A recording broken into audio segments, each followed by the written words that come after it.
কি জানেন এই ভিডিও করে নাও তো ভিডিও নিব না কিসের জন্য?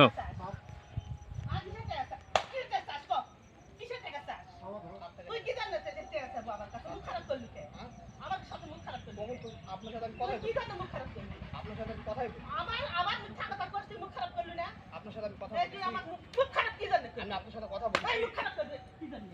আমি কি আপনার সাথে কথা বলছি? আমি কি আপনার সাথে কথা বলছি? আমি এখানে আছি তুই মুখ খারাপ করবি মানে কি জানো মুখ খারাপ কিসের টাকা? সাদাবাজি টাকা কিসের টাকা? আমি তো আপনার সাথে কথাই বলি। আমি তো কথা আপনার সাথে বলিস কথাই নি বলি। তুই কথা তুই ইশারা দিচ্ছিস আপনি কলা তুই ধরে আছেন। আমার ইশারা দিচ্ছিস আবার তুই আমার সাথে আমার কাছে তুই অবান্তর ভাষা আমার ছবি তুলতেছেন কিসের জন্য? কিন্তু সাদাবাজি করছে এটা থাম কিসের চাঁদাবাজি করবে আছে? সাদাবাজি করছে কিসের সাদাবাজি করলো আসলে আমার সঙ্গে তুই কি বললি জানিস না তুই জানিস না কি বললু তুই কি বললি